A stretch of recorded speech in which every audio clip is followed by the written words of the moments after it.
Welcome to Wick-Splaining. My name is Chuck Wick, and with me I have my brother Paul Wick and our producer Caleb. We are going to be discussing political issues on the local, state, federal levels. Can I talk? I'm the host, so I'll do as much talking as I want. I'm not sure I enjoy that. Well, you can argue about who's going to do more talking later. We have a show to do. We're brothers. We're going to argue. That's fine, but the people on the other end don't want to hear you guys arguing right now. They'd rather hear about a good conversation that you guys have planned for them. All right. You're right, Caleb. All right, Chuck. Well, let's get to the topics. Okay, we have a great show planned for everybody today.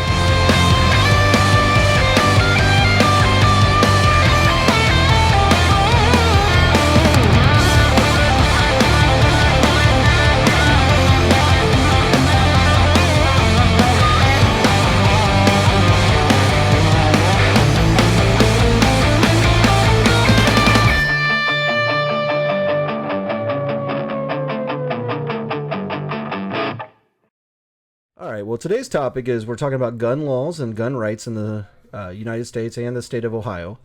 We're going to start off with talking about the Second Amendment of the Constitution.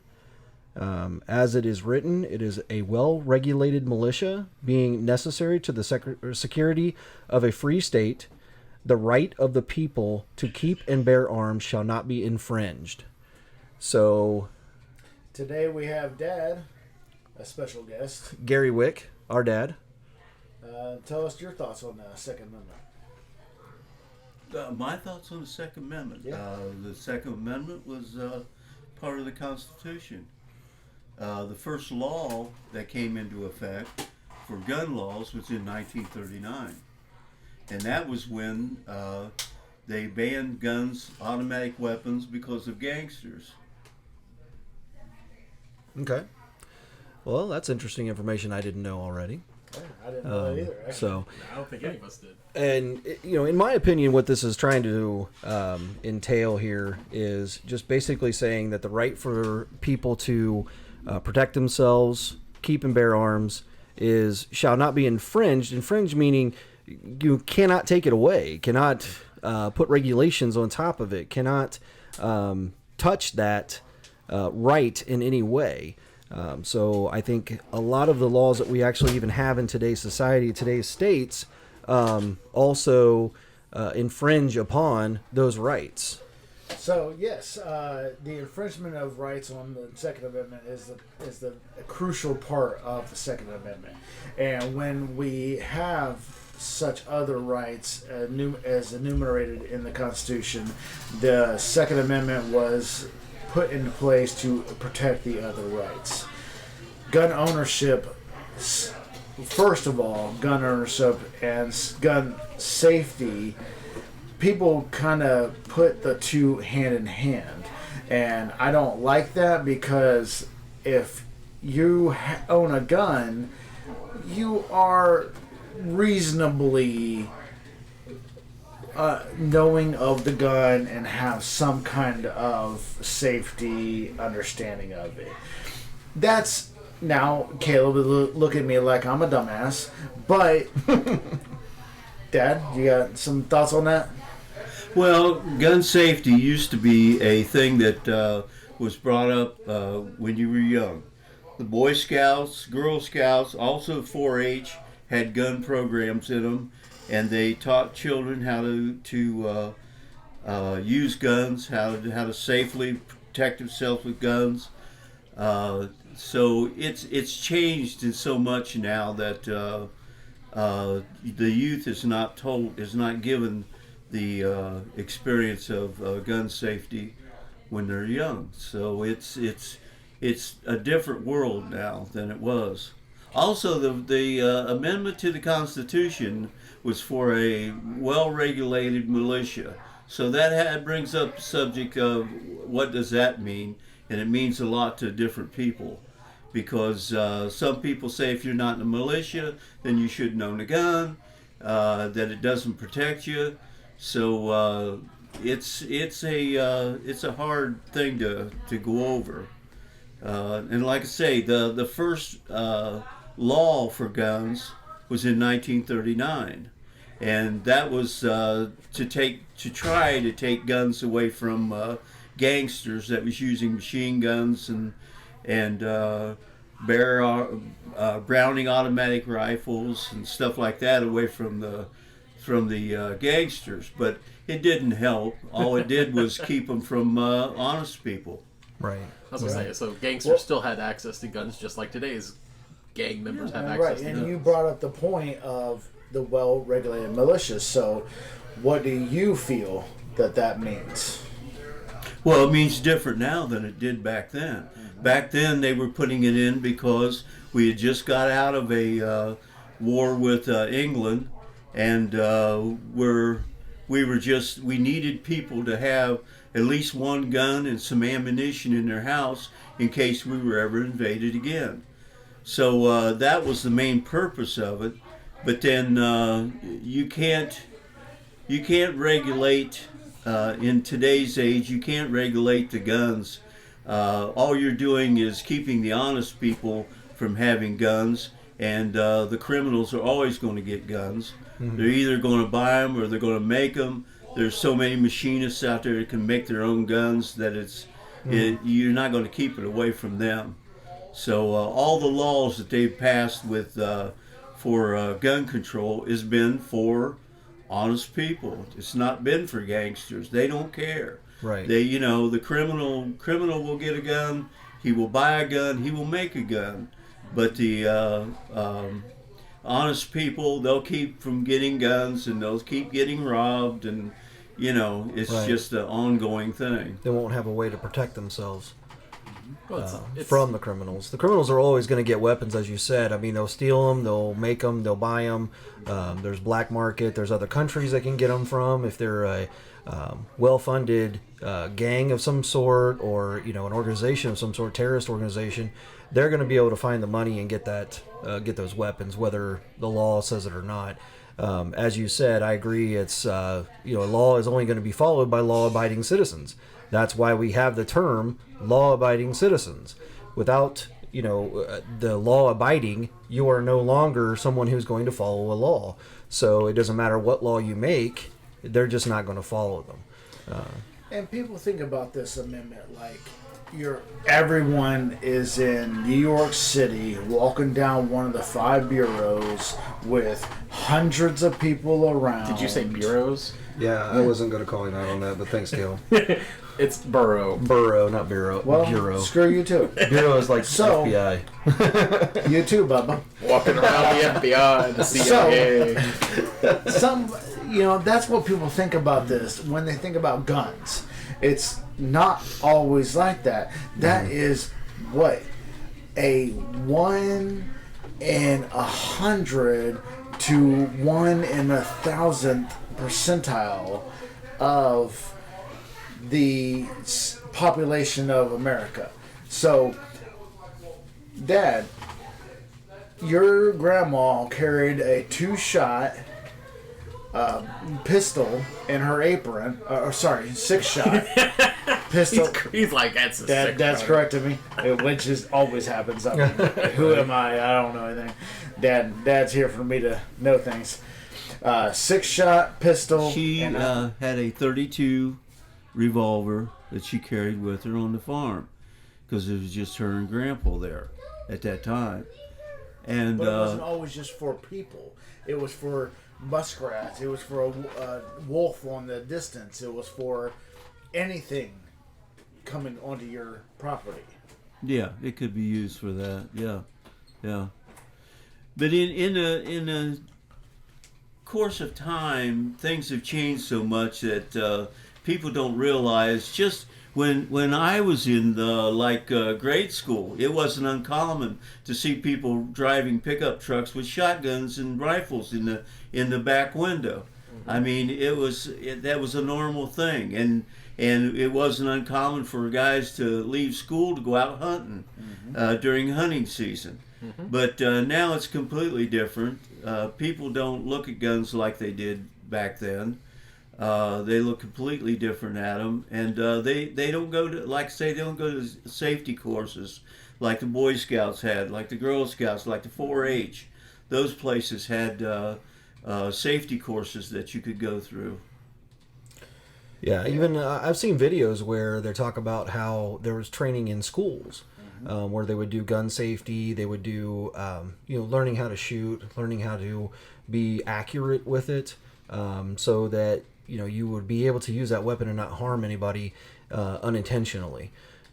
So I think that's the main focus in safety, is making sure that you're not going to unintentionally harm someone. I mean, a weapon is obviously used for protection. It's used for the end result being, eliminating a target. But, you don't want to be in a situation where you harm somebody that you were not intentionally wanting to harm. All right, well, we're going to move on to the next topic, which is Ohio gun laws.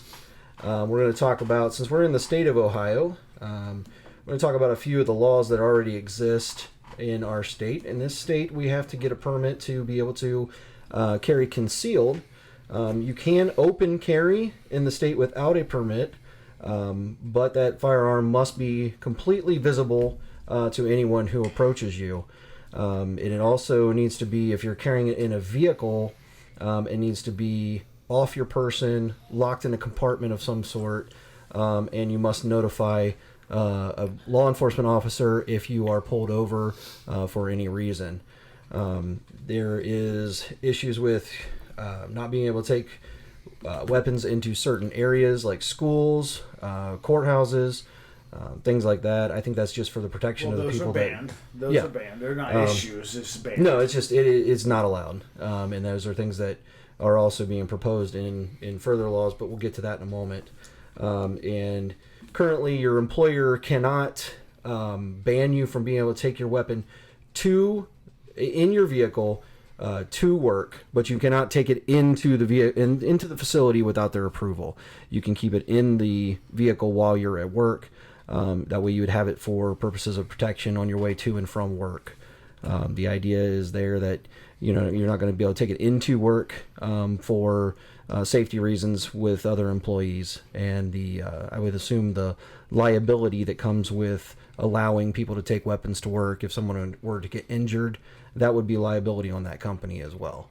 Now there are.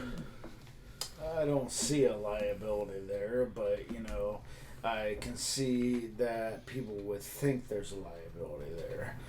You're still in the spans of the work. It's that person's still constitutional right to keep and bear arms, to go and carry where they please. It's case in point. My work allows us to permit carry, concealed carry into work, and it came from in Texas, where our owner and leadership is.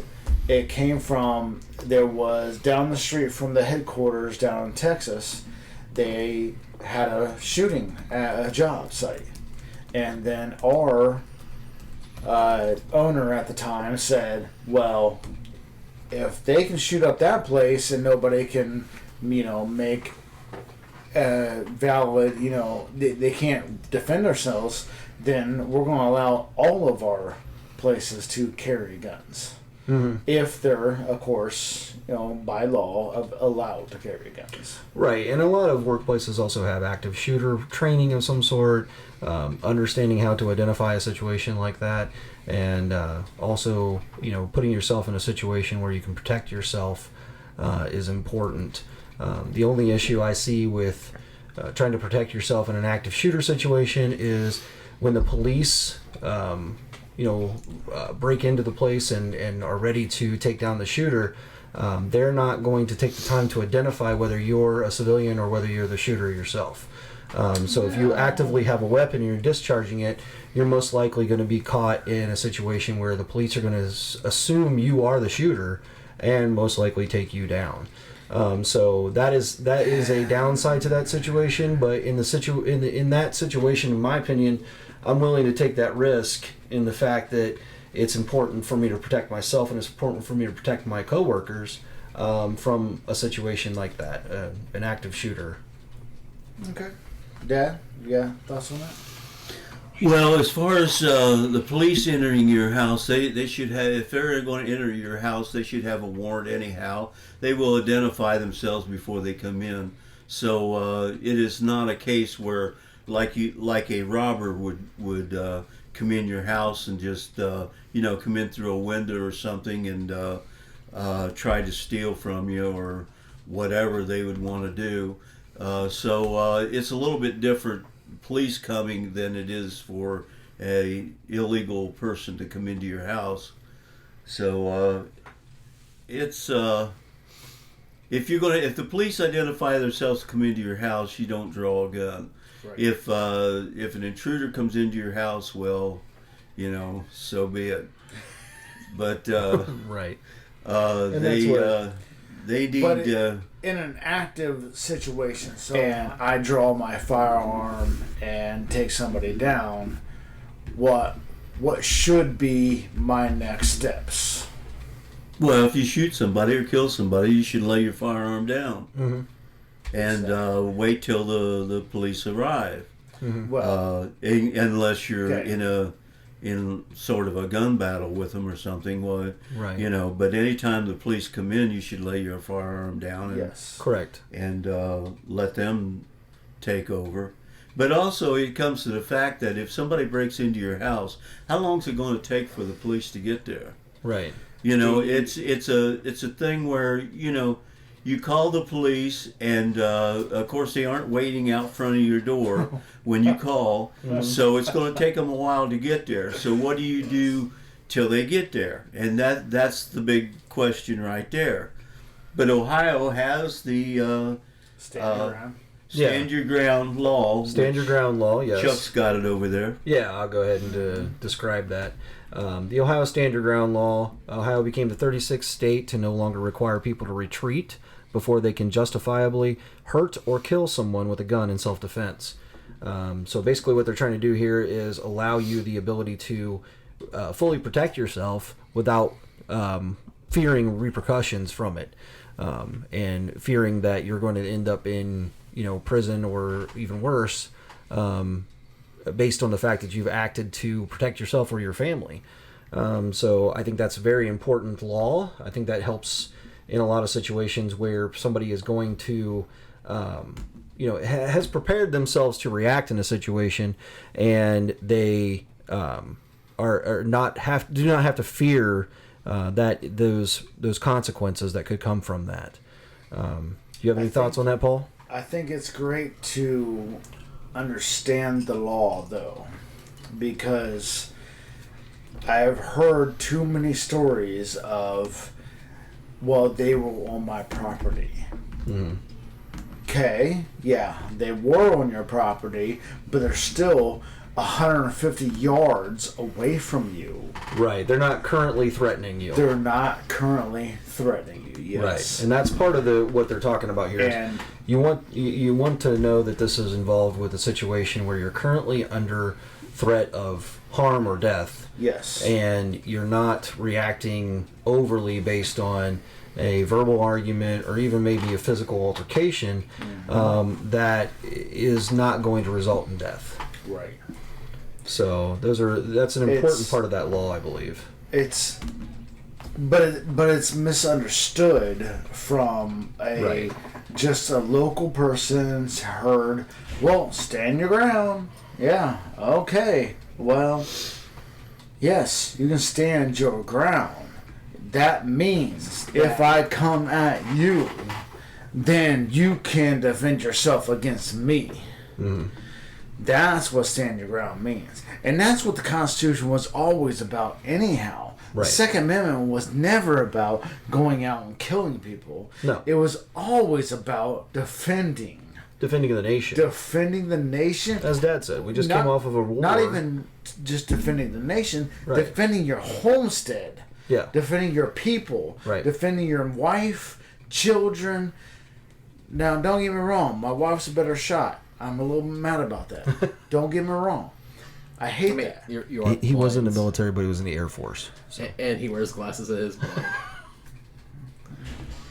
I mean, we have, I think he's butthurt now. Well, I mean, if you look at our new logo, you can they see can he suck looks like it. Friar Tuck. But it should be defending your and yours. But defending property is a gray area. No, and that's true. If somebody just... I think this is more for defending life. Right. Preventing death. In a situation where it's not necessary, and allowing you to protect your family, protect your own property. But let's move on to the next topic we had in this. The Ohio House Committee passed legislation Thursday that would allow most Ohioans who are 21 years of age or up to lawfully carry a concealed firearm. It's basically what's going on is currently. The law allows Ohioans to carry concealed weapons after completing 8 hours of training and submitting an application to their county sheriff, who conducts a background check. If this is passed, it would remove the training and application requirements for anyone who is of age and not prohibited from carrying a weapon by state or federal law. This is basically referring to felons of violent crimes that are more likely to use that weapon in a way that would be detrimental to society. So basically what we're looking at here is trying to remove the permit as well as the application and the training that goes along with that, and allowing people to have what is called a permitless carry or a constitutional carry. Referring to the fact that the Constitution does not require any type of training or require any kind of application, or does not even detail that felons can't carry. The Constitution just states that a well-regulated militia and the right for people to bear arms shall not be infringed. That law doesn't say that, but other laws say that felons can't own guns. So right. It right. doesn't have to say that. I'm not saying I disagree with it. I'm just stating what the Constitution says. I completely agree with the fact that felons should not be allowed to carry weapons or own weapons or anything like that. I mean, they're going to have...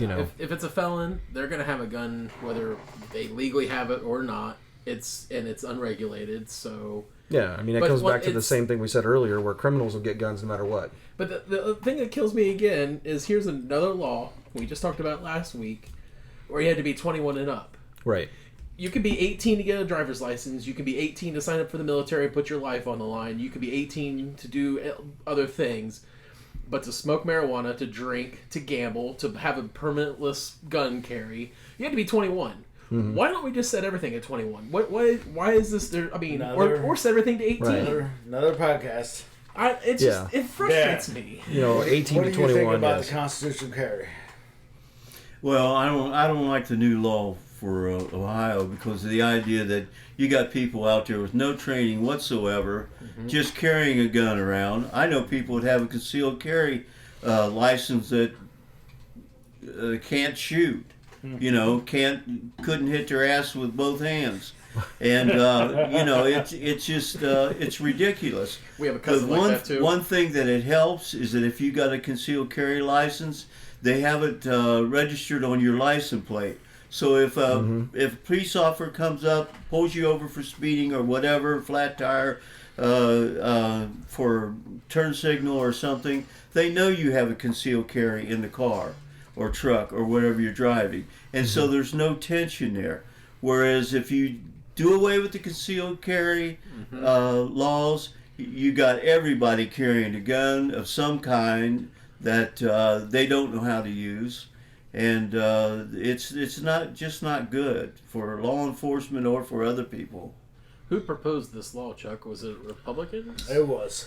Yeah. And that makes no sense. I have to go against my dad on this one. Uh-oh. I think that you get released from the hospital when you're born with a social security number and a gun. You should get a gun. What? Everybody needs a gun. Everybody needs a gun. Every child, This is woman. why he's not in public office, everybody. Well, that's why. Yeah, actually, this is one of the ways why. But everybody needs a gun. So let's just everybody. It is not just for you to shoot somebody. It is a preventative measure for somebody to not shoot you. Because where's the most crime? Big cities. Yes, they can't have guns. They know you don't have a gun. Yeah, but they're getting them from other places, and the criminals have... The criminals have guns, yes. Because there's no restriction. But I don't think everybody should have a gun. You got everybody that have a gun. Let them get trained to have a gun. That's you know, fine. you can't. You got people. You got kids in your house. Your kids should know whether a gun's loaded, whether it's unloaded, whether it's what it is. You have people that have no idea.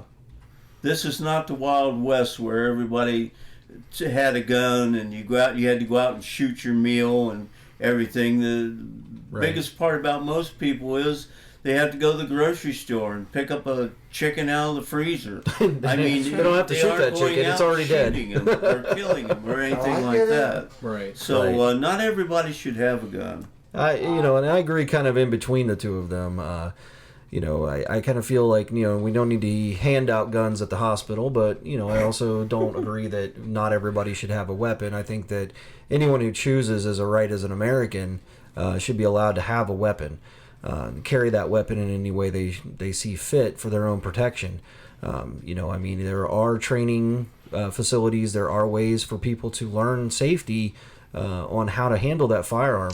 And, that is the responsibility of the citizen to take themselves to those areas and learn that, or learn it from family members, or learn it from the military, or learn it however they choose to learn those, get that training, learn that safety, is their choice. But I believe that everyone as a citizen over the age of 18 or 21, which we can discuss later, Caleb, should have that right as an American citizen. So that's just how I feel about it. Now, this bill, which is House Bill 227, and that's not a reference to a 80s sitcom. That was presented with the idea that the concealed carry without a license. It's just basically regarding to or regards with the idea that the Constitution does not require a license. The Constitution does not require training. It does not require an application. It just says right to bear arms. So I think the idea is that we're wanting to get laws back to the way in which they were intended when they were first established. I do understand that there will be an argument that at that time it was a different landscape that we lived in. There was less law. There was less laws. It was more of a lawless society. People moving west. There was a lot more going on in our society at that time, and carrying a weapon was a lot more important.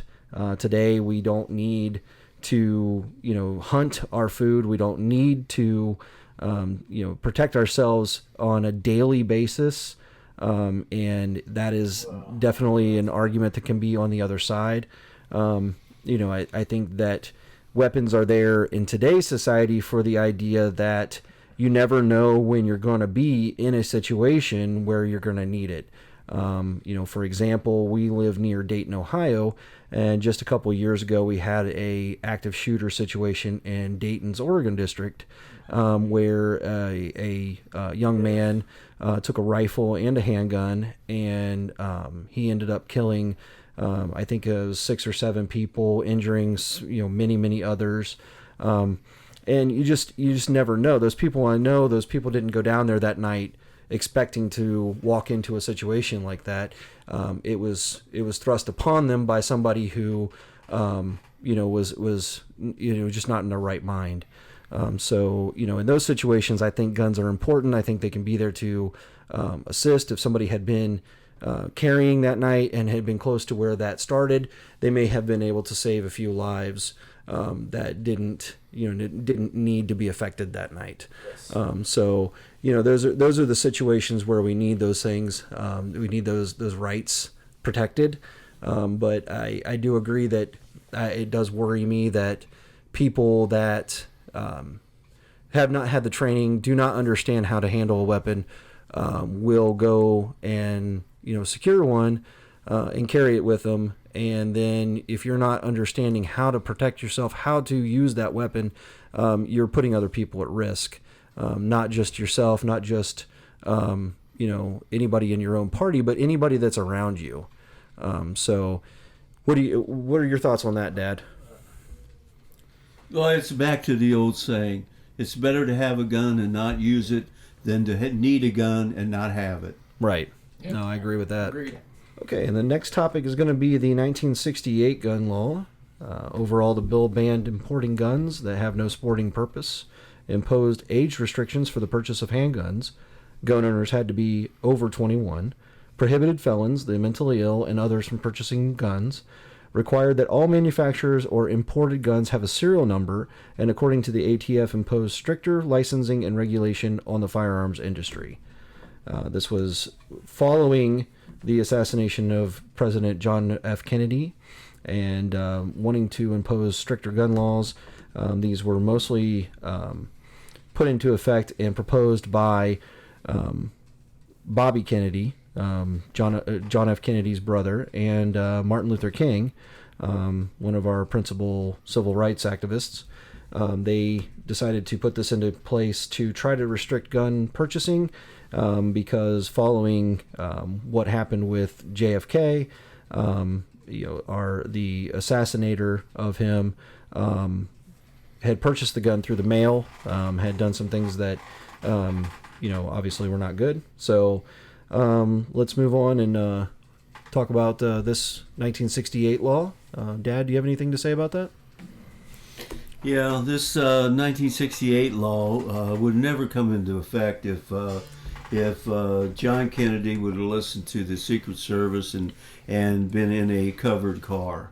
This is totally ridiculous, and he even though Oswald did buy the gun through the mail, supposedly he shot him from a very long distance with a gun that was not sighted in, and it is possible.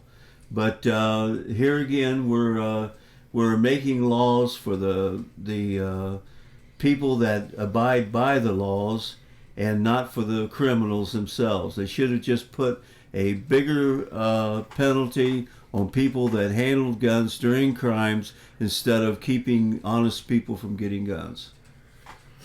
That is awesome. I completely concur. I mean, this is great. It's like, why would you put a penalty on somebody that doesn't even do anything? It's, you haven't committed a crime, so I'm going to place 15 steps into you buying a gun rather than just enforcing more gun, enforcing more penalties on people that use guns. In violent crimes. Yeah. Yeah. You have any thoughts on this, Caleb? I mean, I kind of agree with what Gary said. He pretty much summed it up exactly like what Paul said. He concurred, I concur, because what he said makes sense, and like the law itself, just right. Yeah. Yeah, I think this was a knee-jerk reaction on the part of the brother of our assassinated president. Which there was a lot of knee-jerk reactions with. Right, following that incident, yes. But, I mean, this is something that was placed in effect with the idea that it would make it more difficult for someone like Oswald to get a weapon that would then be able to carry out a crime like this. I don't think that does what they're trying to accomplish. Like Dad said, it just keeps guns out of the hands of law-abiding citizens, because law-abiding citizens are the only ones who follow laws. Criminals are going to get guns. They're going to find them a way to get them some way, shape, or form. Steal, borrow, purchase, whatever, in some way, shape, or form. They're going to get that. But it's not gonna keep them out of the hands of the people that are going to use them for some type of ill will or some kind of violent crime. Does anyone else have anything else to add to that? All right, well, I think that's all we have to say today. Well, that was today's topic. I hope you enjoyed our candid conversation. If you have any comments about our conversation today, please email us at wick.splaining@gmail.com. And even Donnie has something to say. Like, share, and subscribe. Subscribe, all right. And just to wrap that up, you can find us on Anchor, Spotify, Apple, and Google Podcasts. Thank you for listening. Thank you.